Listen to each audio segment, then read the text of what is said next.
নমস্কার। গল্পে গল্পে পড়া ইউটিউব চ্যানেলে তোমাদের সকলকে জানাই স্বাগত। আজকে আমি তোমাদের দ্বাদশ শ্রেণীর তৃতীয় সেমিস্টারের একটা গুরুত্বপূর্ণ বিষয় নিয়ে আলোচনা করতে চলেছি। হ্যাঁ, ঠিকই আন্দাজ করেছো। আজকে আমি তোমাদের পড়াবো ধ্বনিতত্ত্ব। ধ্বনিতত্ত্ব কি এবং তার কি গুরুত্ব এই ভাষা বিজ্ঞানের ক্ষেত্রে, সেই বিষয়েই আজকে আমি তোমাদের একটা প্রাথমিক ধারণা দেব। তো আশা করি ভিডিওটা তোমাদের খুবই কাজে লাগবে। তো যদি ভিডিওটা ভালো লাগে অবশ্যই একটা লাইক করবে এবং বন্ধুদের মধ্যে বেশি বেশি করে শেয়ার করে দেবে। তো বেশি দেরি না করে চলো আজকে পড়ার মধ্যে চলে যাই। দেখো, ধ্বনি অর্থাৎ সাউন্ড, আমরা বিভিন্ন সময় চারিদিকে বিভিন্ন শব্দ শুনতে পাই, সাউন্ড শুনতে পাই। সেগুলো কি সবই ধ্বনি, বা সেই ধ্বনিটাই কি আমাদের আলোচ্য বিষয়, সেটাই আজকে জানবো। তো দেখো, তোমাদের বইতে যেটা রয়েছে, যে সাধারণভাবে বলা যায় ভাষা বিজ্ঞানের যে অংশে ধ্বনি সম্পর্কে আলোচনা করা হয় তাকেই বলা হয় ধ্বনিতত্ত্ব। তাহলে ধ্বনিতত্ত্বের আলোচ্য বিষয় যে ধ্বনি, সেই ধ্বনি বলতে আমরা কি বুঝি সেটা আগে সুস্পষ্ট হওয়া প্রয়োজন। আমরা ইংরেজিতে সাউন্ড বলতে যা বুঝি, বাংলায় ধ্বনি বলতে তাই বোঝায়। এই যে চারিদিকে আমরা বিভিন্ন ধরনের আওয়াজ শুনতে পাই, সেটা পাখির ডাক থেকে হাততালির শব্দ, বংশীধ্বনি থেকে শুরু করে মানুষের কণ্ঠ থেকে উচ্চারিত ধ্বনি, সবই কিন্তু সাউন্ড। আমরা কথা বলছি, সেটাও সাউন্ড। আবার চারিদিকে কলকারখানার আওয়াজ হচ্ছে, গাড়ি যাচ্ছে, তারও একটা সাউন্ড পাওয়া যায়। কিন্তু ভাষা বিজ্ঞানে এই সব রকমের ধ্বনি বা সাউন্ড আলোচ্য বিষয় নয়। তাহলে প্রথমেই একটা বিষয়কে বাদ দিয়ে দেওয়া হলো, যে ভাষা বিজ্ঞানে এই যে চারিদিক থেকে আওয়াজ হচ্ছে, সকাল হলে আমরা যারা শহরে থাকি তাদের কাছে কলকারখানার আওয়াজ, বাসের আওয়াজ, ট্রেনের আওয়াজ, বিভিন্ন ধরনের আওয়াজ পাওয়া যায়।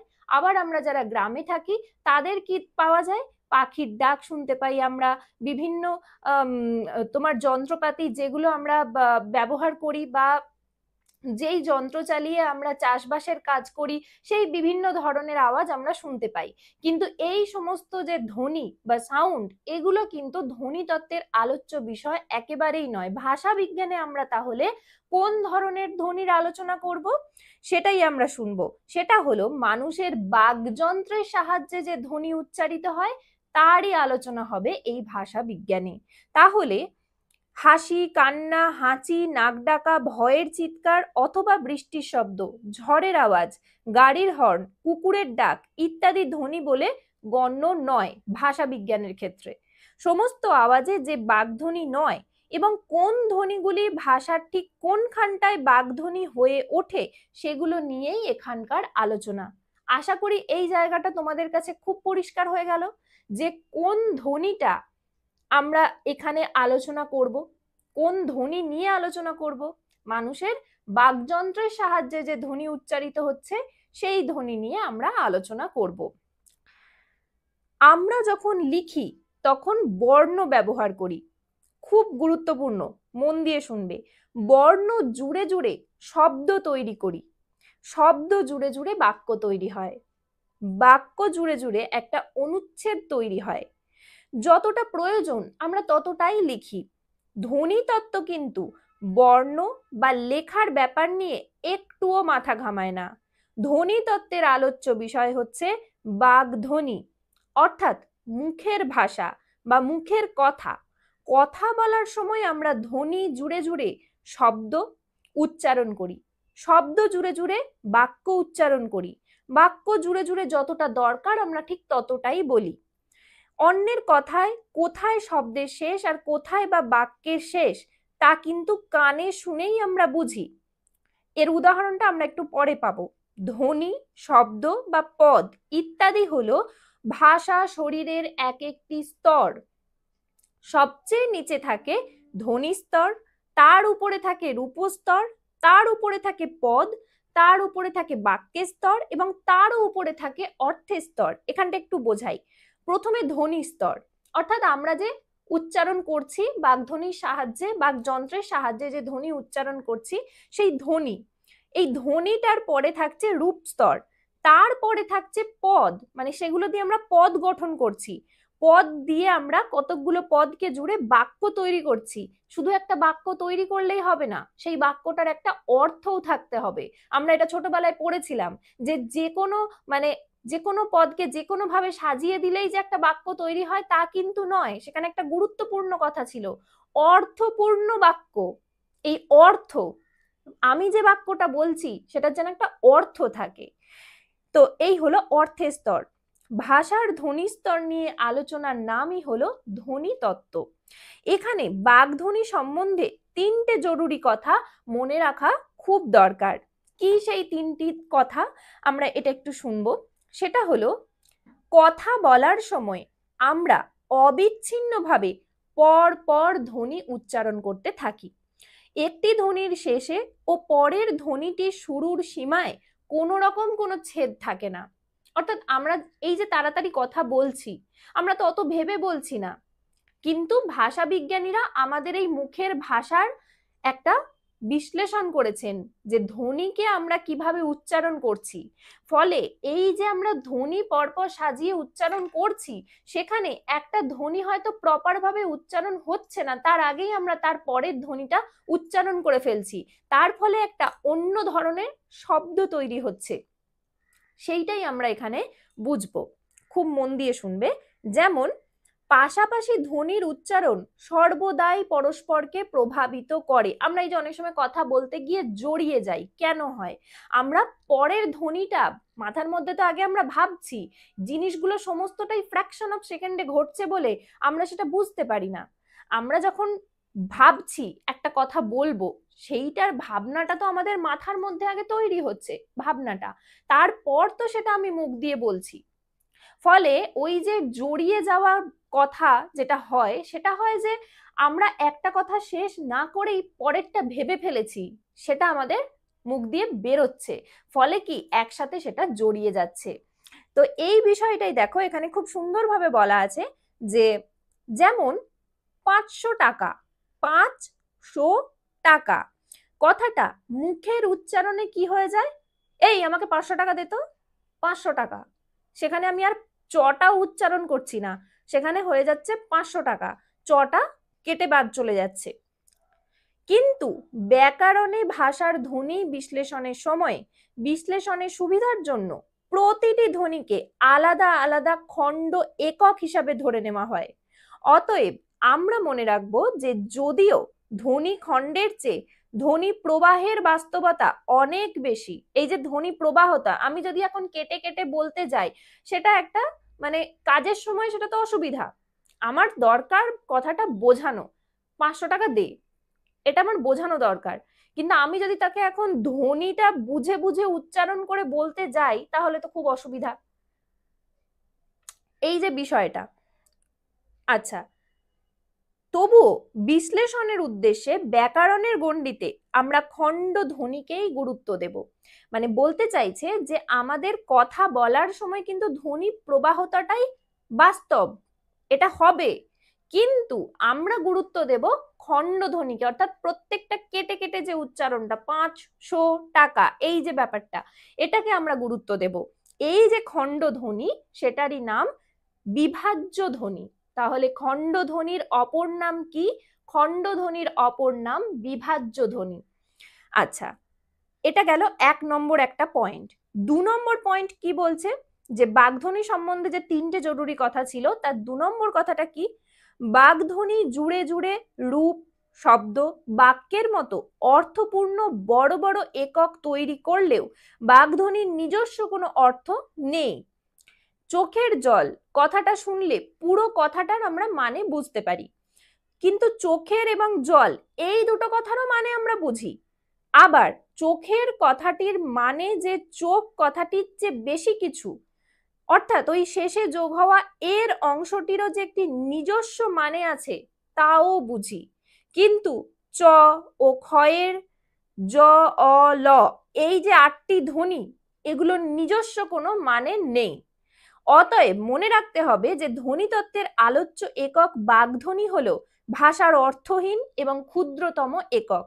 তাহলে এখানটাও খুব মন দিয়ে বোঝো যে ধ্বনিতত্ত্বের আলোচ্য একক বাগধ্বনি হলো ভাষার অর্থহীন এবং ক্ষুদ্রতম একক, অর্থাৎ চ, ছ, এ, র, এগুলো প্রত্যেকটা এক একটা খণ্ড খণ্ড যেগুলো পাচ্ছি এগুলো কিন্তু অর্থহীন, কিন্তু এগুলোর গুরুত্ব রয়েছে ধ্বনিতত্ত্বের আলোচনায়। আবার এও মনে রাখতে হবে অর্থহীন হলেও ভাষার মানে তৈরির এলাকায় এর ভূমিকা অপরিসীম। অর্থাৎ চোখ জল বললে তো আমি বুঝবো না, সেখানে কিন্তু আমাকে এরটা যোগ করতে হবে, অর্থাৎ ওইটার কিন্তু গুরুত্ব রয়েছে। আমরা এর কথাটার এমনি মানে না পেলেও এর কথাটার কিন্তু ওখানে গুরুত্ব রয়েছে। এটাই হলো ব্যাপার, যে প্রত্যেকটা খণ্ড এককের গুরুত্ব রয়েছে। 3 নম্বর পয়েন্ট কি বলছে, আমরা ধ্বনি উচ্চারণ করে মুখে যা বলি তা বাংলা লিপি ব্যবহার করে লিখেও ফেলি, কিন্তু এই ধ্বনি ও বর্ণ পারস্পরিক সম্পর্কটা খুব একটা সরল নয়। একটি ধ্বনির জন্য লেখায় অনেক সময় একাধিক বর্ণ ব্যবহার করি, যেমন মুখে উচ্চারণ করি একটি স, আমরা সমস্ত ক্ষেত্রেই স বলি, কিন্তু লেখায় ব্যবহার করি আলাদা আলাদা 3টে স, একটা হলো তালব্য স, একটা হলো দন্ত স এবং আরেকটি হলো মূর্ধন্য স। শেষ বা সর্ষে উচ্চারণ সব কটেই কিন্তু স, আমরা আলাদা করে কি বুঝতে পারি যে কোনটা দন্তস্ব উচ্চারণ করছি কোনটা তালব্যস্ব উচ্চারণ করছি? চেষ্টা করি বোঝার, কিন্তু সেইভাবে উচ্চারণ কিন্তু করতে পারি না। অর্থাৎ তালব্যস্ব, মূর্ধন্যস্ব এইগুলোর উচ্চারণটা এক, দন্তস্বটা একটু আলাদা, কিন্তু তালব্যস্ব আর মূর্ধন্যস্ব কিন্তু একই রকম উচ্চারণ হয়, আলাদা করে উচ্চারণ করতে পারি না আমরা। আবার একটি বর্ণের জন্য উচ্চারণে একাধিক ধ্বনি ব্যবহার করি, কিরকম? আমরা অতি কথাটার উচ্চারণ অতি, অতি, কিন্তু বানানে কি লিখি? অ তয় হ্রস্বই। আবার অপু অনেকে লেখে, অনেকে যখন প্রথম প্রথম দেখবে বাচ্চাদেরকে ডিকটেশন দেওয়া হয় যে আচ্ছা আমি মুখে বলছি তুমি লেখো, তোমরা অনেকে নিজেরাও হয়তো ছোটবেলায় করেছো ডিকটেশন, করনি এরকম খুব কমজনই আছো। ডিকটেশন দেওয়া হতো আমাদের যে শুনে শুনে লিখতে হবে, অর্থাৎ শোনাটা ঠিক হচ্ছে কিনা বা তুমি যখন পড়েছো মন দিয়ে দেখে পড়েছো কিনা সেটা কিন্তু খেয়াল করা হতো। তখন আমরা এই ভুলগুলো অনেকেই করেছি। অপু বানান লিখতে বললে অনেক বাচ্চা দেখবে অ এর জায়গায় ও লেখে, ঠিক আছে? ও ও যে সেই ও আর পয় হ্রস্ব, তোমাদের বইতে দেখো দেখো উদাহরণটা রয়েছে। তারপরে নতুন, তরু এগুলো সবই দেখবে একটা করে ওকা লাগিয়ে দেয়। তুলনায় মানে এগুলো কি, সেই বাচ্চাটা উচ্চারণটা ফলো করছে, তুমি কি উচ্চারণ করছো সেটা উচ্চারণটা ফলো করে লিখছে, সেখানে লিখতে গেলেই নতুন বলছি তাহলে নয় ওকা দিয়ে দিই একটা, কিন্তু আমরা জানি যে না ওটা বলা হয় কিন্তু দন্তন্যই হবে, সেখানে ওকা হবে না। তুলনায় অনেক, অত, কত, বড় ইত্যাদি শব্দ অ দিয়েই উচ্চারণ হয়, ও দিয়ে নয়। এরকম আরো অনেক ক্ষেত্রে দেখা যায় বাংলায় বর্ণ ও ধ্বনির মধ্যে সম্পর্কটা ঠিক সহজ নয়। অনেকেই ভাবে বাংলাটা খুব সহজ, কিন্তু বাংলার একদম ডেপথে গিয়ে একটু যদি দেখা যায় তার অনেক রকম প্যাঁচ কৌশল রয়েছে। তো সেইগুলোকে মাথায় রেখেই আমরা যতটা সম্ভব সহজ করে বিষয়গুলোকে বোঝার চেষ্টা করছি। তো তারপরে দেখো এটা হলো আমাদের একদম প্রাথমিক ধারণায় কি কি বুঝলাম, তাহলে যে ধ্বনি আর বর্ণ এদের মধ্যে কিন্তু সম্পর্কটা একদমই সহজ সরল নয়, যে যা আমি উচ্চারণ করছি তাই আমি খাতায় লিখছি সেটা কিন্তু নয়, বর্ণ হিসাবে সেটা কিন্তু একটু অন্যরকম হচ্ছে, এটা মাথায় রাখতে হবে। আর আমরা আরেকটা জিনিস জানলাম যে খণ্ডধ্বনির নামই হলো বিভাজ্য ধ্বনি, এবং এই খণ্ডধ্বনির বেশ গুরুত্ব আছে ভাষাতত্ত্বের ক্ষেত্রে। আচ্ছা, এরপরে আমরা চলে যাব ধ্বনিতত্ত্বের যে আলোচ্য বিষয়, অর্থাৎ আমরা ধ্বনিতত্ত্বে যেই বিষয়গুলো নিয়ে আলোচনা করব সেই বিষয়টাই আমরা এখানে একটুখানি দেখব। আচ্ছা, আমি তোমাদেরকে এরপরে একটা ছক দেখাবো, সেই ছকটা তোমরা যদি মনে রাখো তাহলে আমি যতটুকু পড়াবো ততটুকু কিন্তু তোমাদের মধ্যে বিষয়টা আয়ত্ত হয়ে যাবে, সেই ছকটা যদি তোমরা একটুখানি বুঝে নাও আমার কাছে। এই এই বিষয়টা পড়ানোর পরেই আমি সেই ছকটি তোমাদেরকে দেখাবো। তো দেখো, ধ্বনিতত্ত্বের আলোচ্য বিষয় হলো একটি নির্দিষ্ট ভাষার বাগধ্বনির ব্যবহারিক চরিত্র। এখানে ব্যবহারিক কথাটা গুরুত্বপূর্ণ। ভাষা বিজ্ঞানের দুটি শাখায় বাগধ্বনি নিয়ে আলোচনা করা হয়, ধ্বনি বিজ্ঞান এবং ধ্বনিতত্ত্ব। ধ্বনি বিজ্ঞান বাগধ্বনির উচ্চারণগত, শ্রুতিগত এবং ধ্বনি তরঙ্গগত বিশ্লেষণ করে। আর ধ্বনিতত্ত্ব একটি ভাষার বাগধ্বনিগুলি সেই ভাষায় কিভাবে ব্যবহৃত হয় তা বিশ্লেষণ করে।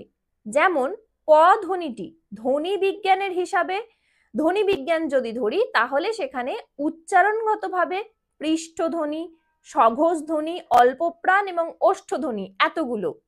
আর ধ্বনিতত্ত্ব হিসাবে প ধ্বনিটিকে বিশ্লেষণ করতে হলে প্রথমে জানতে হবে কোন ভাষার প ধ্বনি সেটি। ভাষাটি জানা জরুরি ধ্বনিতত্ত্বের ক্ষেত্রে, কারণ ধ্বনিতত্ত্বে সেই নির্দিষ্ট ভাষায় প ধ্বনির ব্যবহারিক চারিত্রিক বিশ্লেষণ করা হয়। যেমন বাংলা প ধ্বনির ধ্বনিতাত্ত্বিক বিশ্লেষণে যে খবরগুলি দিতে হবে তা হলো প বাংলার একটি ধ্বনিমূল। এটা আমরা পরে জানবো যে ধ্বনিমূল কি জিনিস। এটি শব্দের আদ্য, মধ্য এবং অন্ত তিনটি অবস্থাতেই উচ্চারিত হয়। যেমন দন্তস্ব র ল এর সঙ্গে প যুক্ত ধ্বনি তৈরি করতে পারে। কেমন? স্পর্শ দন্তস্বয়ে পয়ে হচ্ছে। আচ্ছা, র দিয়ে পয়ে রেফ, পয়ে রেফ আমরা দিই, সেটা হতে পারে। বা প্রলয়, প্রবাল, পয়ে রফলা, পয়ের সাথে র যুক্ত হচ্ছে। আচ্ছা, ল অল্প, স্বল্প এই যে বানানগুলো আসছে সেখানে। তো তাহলে আদ্য, মধ্য এবং অন্ত তিনটি অবস্থাতেই উচ্চারিত হতে পারে। এছাড়াও ধ্বনি প্রবাহে পয়ের কি কি পরিবর্তন হয় তারও উল্লেখ থাকবে এই ধ্বনিতত্ত্বে। ধ্বনি বিজ্ঞান ও ধ্বনিতত্ত্বে আলোচনার ধরনের তফাৎটা নিচের চিত্রে দেখানো হলো। তোমাদের বইতেই চিত্রটা দেওয়া আছে। ধ্বনি বিজ্ঞান, ধ্বনি বিজ্ঞানে কি কি বৈশিষ্ট্য আগেই আমরা পড়লাম। উচ্চারণগত, ধ্বনি তরঙ্গগত এবং শ্রুতিগত বিশ্লেষণ করা হয়। ধ্বনিতত্ত্বে কি করা হয়? নির্দিষ্ট ভাষায় ধ্বনির ব্যবহারিক চরিত্র বিশ্লেষণ করা হয়। এরপর আমরা চলে যাচ্ছি সেই ছকে। দেখো এতক্ষণ ধরে যা যা পড়ালাম, ধ্বনিতত্ত্ব, ধ্বনিতত্ত্ব সেখানে দেখো ধ্বনি তার মানে যে কোনো ধরনের ধ্বনি হয়, আরেকটা হয় বাকযন্ত্রের সাহায্যে উচ্চারিত ধ্বনি। আমাদের ধ্বনিতত্ত্বে আলোচনা করা হবে কোনটা? এই বাকযন্ত্রের সাহায্যে উচ্চারিত ধ্বনি। মানুষের বাকযন্ত্রের সাহায্যে উচ্চারিত ধ্বনির আলোচনাই হবে আমাদের এই ধ্বনিতত্ত্বের মূল বিষয়। সেটারও আবার তাহলে ধ্বনিতত্ত্বের মূল আলোচ্য বিষয় হলো মুখের ভাষা বা মুখের কথা, মানুষের মুখের কথা, এটাই হলো ধ্বনিতত্ত্বের আলোচ্য বিষয়। বাগধ্বনি নিয়ে যে তিনটে তোমাদের গুরুত্বপূর্ণ তথ্য বললাম তার একদম জিস্টটুকু এখানে দেওয়া রয়েছে। বিভাজ্য ধ্বনি প্রথমের যে অংশটা আমরা পড়লাম, বা খণ্ডধ্বনি যেটা আমরা 500 টাকা দিয়ে বুঝলাম। দ্বিতীয়টা হচ্ছে বাগধ্বনি হলো ভাষার অর্থহীন এবং ক্ষুদ্রতম একক, সেটা আমরা বুঝলাম। আর 3 নম্বরে আমরা পড়েছি ধ্বনি এবং বর্ণের সম্পর্ক। আচ্ছা, এই অংশটা আশা করি তোমাদের বোঝা গেছে। আর একদম শেষের দিকে যেটা আমরা পড়লাম সেটা দেখো, ধ্বনি বিজ্ঞানে কি, এই সবে যেটা পড়লাম যে ধ্বনি বিজ্ঞান মানেই হচ্ছে উচ্চারণগত, ধ্বনি তরঙ্গগত এবং শ্রুতিগত বিশ্লেষণ করা হয় সেখানে, ঠিক আছে। আর ধ্বনি তত্ত্বে কি করা হয়? নির্দিষ্ট ভাষায় ধ্বনির ব্যবহারিক চরিত্রকে বিশ্লেষণ করা হয়। এরপর দেখো যে বাগধ্বনি, তাকে আমরা দুটো ভাগে বিভক্ত করছি। এক হলো বিভাজ্য ধ্বনি, আরেকটি হলো অবিভাজ্য ধ্বনি। বিভাজ্য ধ্বনির আন্ডারে কি কি পড়ছে? স্বরধ্বনি, ব্যঞ্জন ধ্বনি। অবিভাজ্য ধ্বনিতে পড়ছে দৈর্ঘ্য, শ্বাসাঘাত, জ্যোতি এবং সুর তরঙ্গ। এগুলো সবই কিন্তু আমরা ধরে ধরে ধ্বনিতত্ত্বের আলোচনায় পড়বো।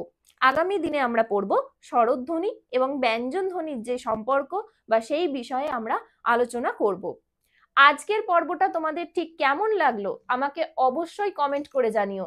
যদি কারো কোথাও বুঝতে কোনো অসুবিধা থাকে আমাকে সেটিও কমেন্টে জানাতে পারো। আর আমি বলবো বেশি বেশি করে এই ভিডিওটা শেয়ার করো। আর যদি তোমার ভালো লাগে তাহলে অবশ্যই একটা লাইক করো, এবং আমার চ্যানেলে যদি নতুন হও তাহলে সাবস্ক্রাইব করে পাশে থেকো। আজকের মতন এখানেই শেষ করছি। সবাই ভালো থেকো, সুস্থ থেকো। দেখা হবে পরবর্তী ভিডিওতে।